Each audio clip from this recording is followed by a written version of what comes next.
So hi everyone, this is Sandeep bhaiya. जैसा कि आपको पता है कि I am also from AMU, BTech in electronics and communication engineering.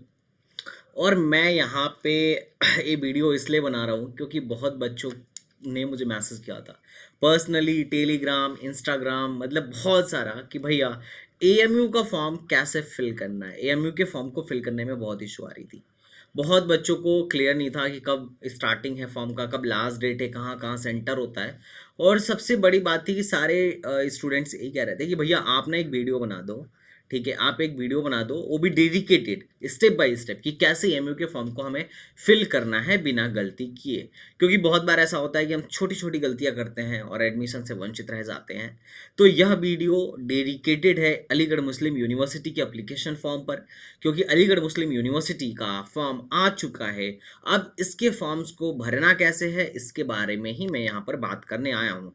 और मैं यहाँ पर आपको सब कुछ बता दूंगा, सारा कुछ डिटेल में।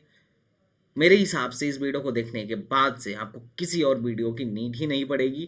आप अपने फॉर्म्स को खुद भर लोगे और सही तरीके से भरोगे, क्या चीज़ कैसे अपलोड करना चाहिए। लेकिन वीडियो में आगे बढ़ने से पहले मैं तुम्हें कुछ चीज़ें बताना चाहूँगा कि देखो यार, जो एप्लीकेशन फॉर्म्स का वो चल रहा है, मतलब एप्लीकेशन फॉर्म जो है अलग अलग डिपार्टमेंट्स के फॉर्म फीस अलग अलग है। अगर तुम बीटेक के लिए भरना चाह रहे हो तो 900 रुपये तुम्हारा फॉर्म फी है। ठीक है, B R that is like this, BE के लिए 700 रुपये फॉर्म फीस है। मैंने यहाँ पे दे रखा है पीडीएफ, मैं तुम्हें टेलीग्राम पे डाल दूंगा। हालांकि एएमयू वालों ने भी अपने उसमें ब्राउचर में डाल रखा है सारा कुछ कि किस डिपार्टमेंट के लिए कितनी फीस लगने वाली है। और सबका फॉर्म ओपनिंग डेट दे रखा है। तो बीटेक का फॉर्म 17 से स्टार्ट हो चुका है, 17 फरवरी से स्टार्ट हो चुका है और 17 मार्च इसका लास्ट डेट है। तो मैं तो यही कहूँगा लास्ट डेट से पहले पहले तुम क्या करो, इसको भर लो। अच्छा, कुछ बच्चों की क्वायरीज भी मैं लूँगा जो ये कह रहे थे कि भैया मेरा पेमेंट कट गया है पर मेरा अभी तक सक्सेसफुल नहीं हुआ है, तो मैं तुम्हारी बात भी करूँगा।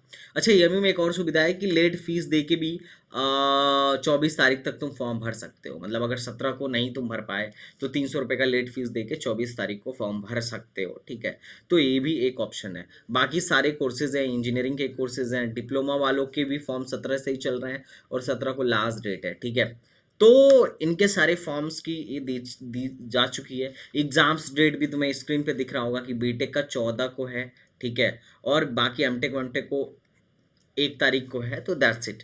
ठीक है, जो स्कूल वाले हैं और डिप्लोमा वाले हैं, 12th एएमयू क्लास 11th और डिप्लोमा वालों के लिए जो डेट है वो 21 मई को इनका एग्जाम डेट है और इनका 2 घंटे का होता है। तो ये सारा मतलब इनके बारे में था। अच्छा, वीडियो में आगे बढ़ने से पहले मैं एक बार और बताना चाहूँगा कि बीटेक जो है 14 मई को है, बीएससी 30 अप्रैल को है, डिप्लोमा 21 मई को है। बाकी कोर्सेज की लिस्ट में डाल दूंगा टेलीग्राम पे, सबको तो एक साथ एक्सप्लेन नहीं कर सकता, बट आई वुड रिक्वेस्ट कि तुम सारे लोग अपने कोर्स की देख लो कि तुम्हारा एग्जाम डेट कब है। और तुम्हारा फॉर्म तो अभी भरा जा रहा है, अभी भरा जा रहा है, तुम जाके भरवा लो। और अगर तुम एएमयू की तैयारी कर रहे हो ना, तो चाहे तुम बीटेक में हो या बीएससी में हो या 11th में हो, तुम लोगों के लिए हम लोगों ने बैच लॉन्च कर दिया है। और हमारे यहाँ जो भी टीचर है ना, सारे के सारे टीचर्स एएमयू से ही बीटेक और एमटेक हैं, काफ़ी हाई क्वालिफाइड एजुकेटर्स हमारे यहाँ पढ़ा रहे हैं। तो तुम्हारे जो भी तुम्हारी ड्रीम है, जिस भी बैच में तुम जाना चाहते हो, उसके लिए राइट टाइम है, तुम हमारे बैच में इनरोल्ड करो। हमारा खुद का ऐप है STBZ एकेडमी, लिंक डिस्क्रिप्शन में डाल दूंगा। तो तुम उसको फटाफट डाउनलोड करके तुम अपनी प्रिपरेशन हमारे साथ स्टार्ट कर सकते हो। तो चलो मैं बताता हूँ कि अभी फॉर्म को फिल कैसे करना होता है। ओके, तो सबसे पहले आपको क्या करना होता है, आपको सबसे पहले एएमयू एग्जाम कंट्रोलर के ऑफिस में जाना है। किसके यहाँ जाना है? AMU exam controller, AMU exam controller बस डाल देना। अभी हो सकता है सरकारी रिजल्ट पे ना दिखाता हो, क्योंकि हम लोग के टाइम में हम लोग सरकारी रिजल्ट को ही समझते थे कि सारे फॉर्म वहीं आते हैं, पर ऐसा ज़रूरी नहीं है। तो एएमयू एग्ज़ाम कंट्रोलर तुम डाल देना, लिंक भी मैं डिस्क्रिप्शन में डाल दूंगा। अब यहाँ पे जैसे ही जाओगे तो तुम्हें जनरल एडमिशन दिखेगा। तो एक तो दिखेगा CUET, तो देख लो यार। पहले CUET की मैं बात करूँ तो CUET से एएमयू में एडमिशन होता है, पर सिर्फ कुछ सेलेक्टेड कोर्सेज में होता है। सेलेक्टेड कोर्सेज में होता है, जैसे BSc इन होम साइंस या फिर वीबॉक में होता है। वीबॉक में होता है ना, वीबॉक में होता है, या फिर BA के कुछ कोर्सेज हैं उसमें होता है। ये बीटेक, BSc, MBA, बाकी के जो भी कोर्सेज हैं, मतलब जो भी प्रोफेशनल या ऐसा कह लो क्रीम कोर्सेज हैं, यहाँ एडमिशन CUET के थ्रू नहीं होता है। तो बाकी BTech, BSc, 11th MBA in सब में एडमिशन लेने के लिए तुम्हें इनके एप्लीकेशन फॉर्म को फिल करना पड़ेगा। इसके लिए तुम्हें जाना है, इस पर एप्लीकेशन फॉर्म पर क्लिक करना है। सबसे पहले एप्लीकेशन फॉर्म पे क्लिक करोगे तो जैसे ही आप एप्लीकेशन फॉर्म पे क्लिक करोगे ये साइन इन करने के लिए बोलेगा। हालांकि यहाँ पे एक का ऑलरेडी भरा पड़ा है, तो मैं तुम्हें पहले दिखाता हूँ बेसिक से।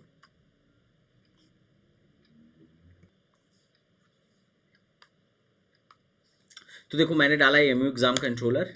यहाँ पर आने के बाद से पहले ऑफिस पे आ जाऊँगा, office of controller and exam, क्योंकि एग्ज़ाम्स को कंट्रोलर ऑफिस वाले ही कंडक्ट कराते हैं। यहाँ पे जाने के बाद से एडमिशन सेक्शन में गाइड टू एडमिशन पे ही क्लिक कर लो, कोई मसला नहीं है।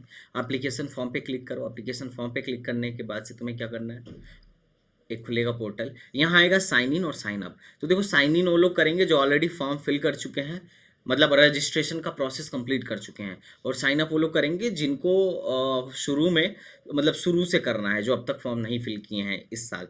ठीक है, तो अगर तुमने पिछले साल भी फॉर्म फिल किया था ना, तो भी तुम्हें साइन अप ही करना पड़ेगा। ठीक है, अब इसके लिए तुम्हारे पास क्या क्या होना चाहिए, तो मान के चलो अगर तुम बीटेक के लिए कर रहे हो तो तुम्हारे पास पहले तो तुम्हारा फोटो होना चाहिए, सिग्नेचर होना चाहिए, थंब होना चाहिए, और उसके बाद तुम्हारे 10th 12th के मार्कशीट होने चाहिए। अगर 12th का नहीं है तो भी चल जाएगा, अपीयरिंग में डाल के। ठीक है, तो ये 5 चीज़ों की रिक्वायर्ड है, बाकी कोई और छठा चीज़ नहीं चाहिए। तो चलो मैं एक काम करता हूँ, साइन अप करता हूँ। साइन अप करने के बाद सीधी बात, अपना नाम, नंबर, ये सब, आधार नंबर, इंटर मोबाइल नंबर, सारा कुछ कायदे के साथ डाल के रजिस्टर कर लेना। ठीक है, अब जैसे ही रजिस्टर करोगे तो जो तुम आईडी पासवर्ड डालोगे, यहाँ पे एक पासवर्ड आ रहा है ना, पासवर्ड, इट्स अ पासवर्ड, और यहाँ पे आईडी आ रहा है, तो यही आईडी पासवर्ड डाल के इधर ही साइन इन कर लेना। इधर ही जब आएगा ना, यहाँ पे साइन इन का ऑप्शन आ रहा था, यहाँ ईमेल और पासवर्ड डाल के साइन इन कर लेना, और उसके बाद से अपना ईमेल वेरीफाई करवा लेना। ठीक है, अब ये करने के बाद क्या करना है, अब ये करने के बाद से तुमको जाना है, तुमको साइन इन करने के बाद से तुम्हारे पास ना एक ऐसा ऑप्शन आएगा, एक ऐसा ऑप्शन आएगा। ठीक है, एक ऐसा ऑप्शन आएगा कि ये 6 तुम्हारे पास होंगे। होम पे अगर तुम आते हो तो ये बोलेगा कि आपके पास 6 स्टेप हैं। स्टेप 1 में एप्लीकेशन फॉर्म फिल करना है, स्टेप 2 में एजुकेशनल क्वालिफिकेशन फिल करना है, स्टेप 3 में फोटोग्राफ फिल करना है, 4 में तुम्हें सेलेक्ट करना है अपनी कैटेगरी, और उसके बाद से मतलब कैटेगरी सेलेक्ट करना है कि तुम ओबीसी हो, एससी हो, एसटी हो, या फिर सीए हो, सीए मतलब चाइल्ड ऑफ एम्प्लॉय, या सीई हो, चाइल्ड ऑफ एलुमिनाई, तुम क्या हो, और उसके बाद से तुम्हें क्या करना होगा, पेमेंट करना होगा। ठीक है, तो ये सिंपल 5-6 वो है। अच्छा, एक ही फॉर्म भर के तुम कई ठे एप्लीकेशन फॉर्म, तुम फॉर्म एक भरो और बहुत सारे कोर्स में भी अप्लाई कर सकते हो। अभी मैं दिखाऊंगा कि सिर्फ एक फॉर्म से ही बहुत सारे कोर्स में कैसे अप्लाई करना है। तो सबसे पहले प्रोफाइल फिल करो। प्रोफाइल फिल करने के बाद ये तुम कर लेना। उसके बाद तुम्हें एड्रेस ऐड करना है। एड्रेस ऐड करने के बाद तुम्हें अपना एजुकेशन ऐड करना है। अब एजुकेशन ऐड करने में दिक्कत आता है, देखो एड्रेस तो सबका अपना अपना होगा। ठीक है, एजुकेशन ऐड करने में क्या दिक्कत होता मैं बताता हूँ।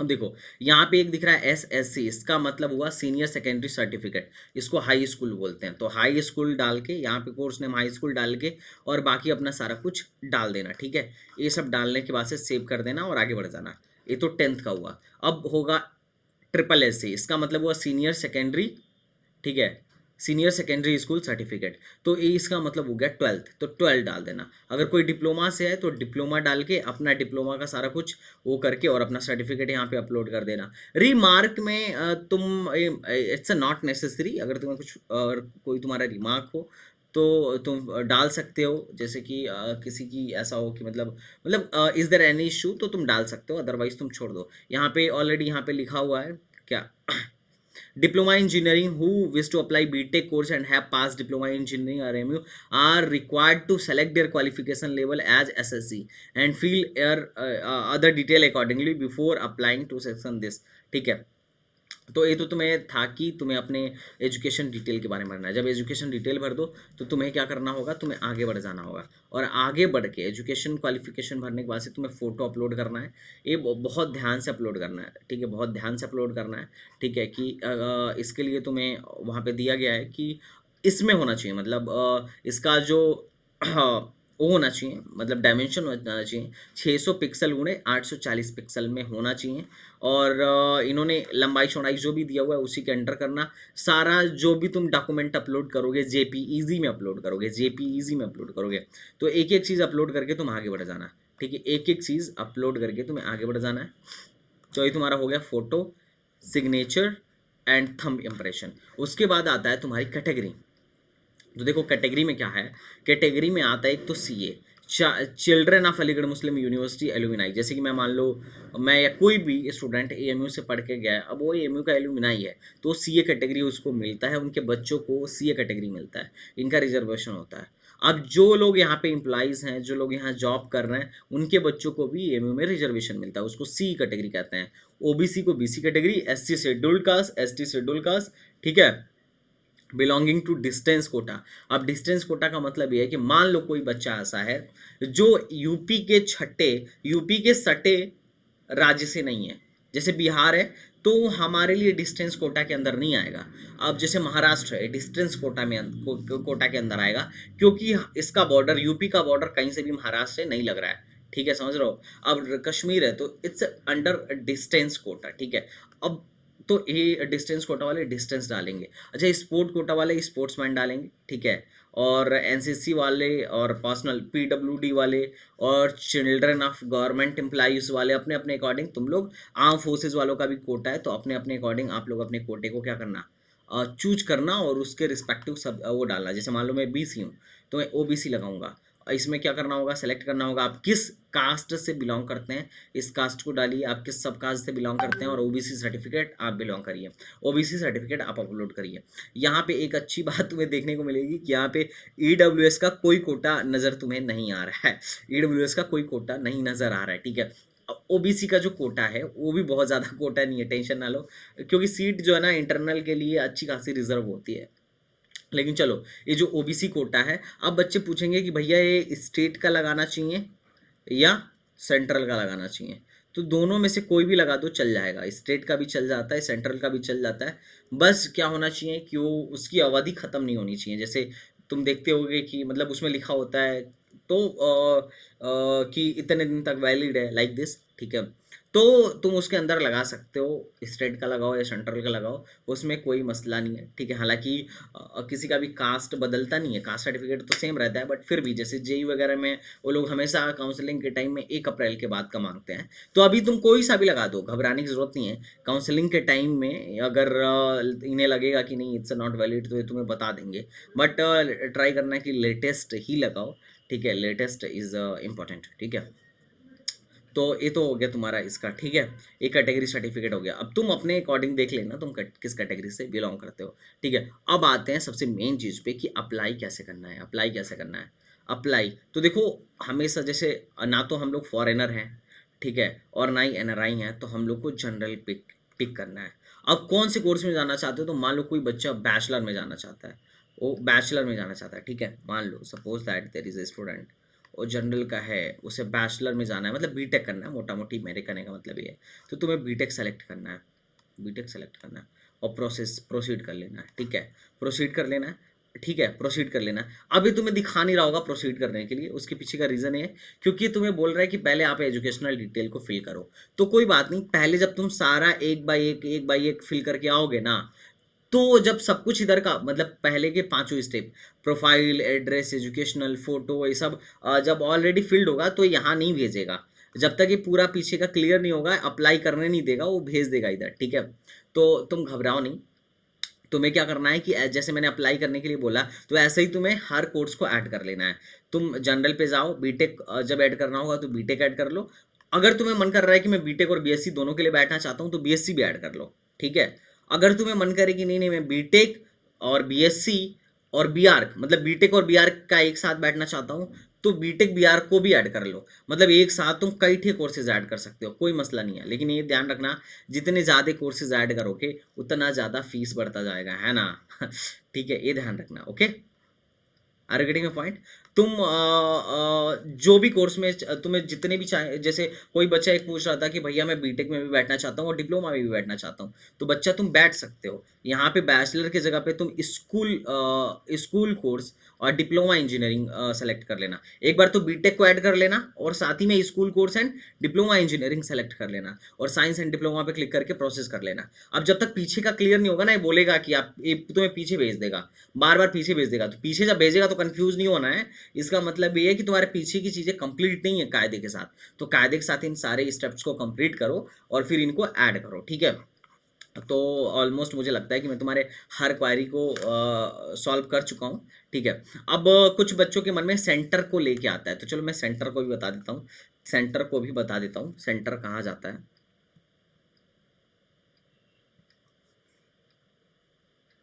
हुँ। तो बहुत सारे बच्चों सेंटर को लेके परेशान थे। तो देखो यार, इसमें जो डिपार्टमेंटल टेस्ट होते हैं, most of the case like अगर तुम पोस्ट ग्रेजुएट में एडमिशन ले रहे हो, तो फिर तो ऐसा होता है कि इसमें जो एडमिशन होता मतलब जो टेस्टेज़ होते हैं अलीगढ़ में ही होते हैं। लेकिन अगर तुम बीटेक या फिर ऐसा होगी बीएससी या फिर 11th में अगर आप एडमिशन लेना चाहते हो, तो मोस्ट ऑफ द बहुत जगहों पर इसके क्या होते हैं, सेंटर्स होते हैं। ठीक है।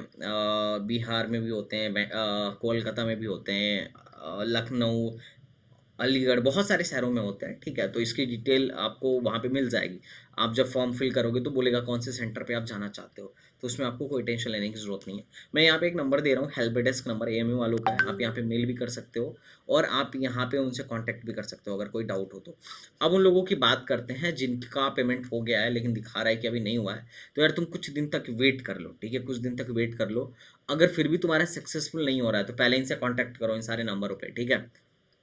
यू कैन कॉल, हमेशा ऑफिस आवर में ही कॉल करना। कभी भी कॉल करते हो तुम लोग और बोलते हो कि ये लोग उठा नहीं रहे, ठीक है? एमयू में बहुत, एमयू में जितने भी लोग हैं, एम्प्लॉयज़ हैं, दे आर वेरी कोऑपरेटिव, ठीक है? बहुत कोऑपरेटिव हैं, बहुत ही प्यार से बात करेंगे, तो ऐसा नहीं है। और बाकी अगर क्या कहते हैं कि एक बार तुम ट्राई करना कि ये लोग उठाएं तो ठीक है। अगर तुम्हें लगे कि नहीं फिर भी कांटेक्ट नहीं हो पा रहा है तो तुम हमसे बताना। अगर ज़्यादा बच्चे हुए हैं तो एक बार हम चले जाएंगे कंट्रोलर ऑफिस में, ठीक है? हमारी टीम, हम अपने टीम को भेज देंगे, they will resolve your issue. लेकिन प्रूफ के साथ भेजना है, ऐसा नहीं कि कुछ भी बोल दिया, ठीक है? तो आई होप तुम लोग को समझ में आ गया होगा। और अगर नहीं समझ में आया हो तो चलो तो कमेंट बॉक्स में तुम ज़रूर बताना, ठीक है? अगर वीडियो हेल्पफुल रहा हो तो भी ये बात बताना कि हाँ भैया आपकी वीडियो हेल्पफुल थी। तो चलो मिलते हैं नेक्स्ट वीडियो में, तब तक के लिए बाय बाय, टाटा एंड जय हिंद।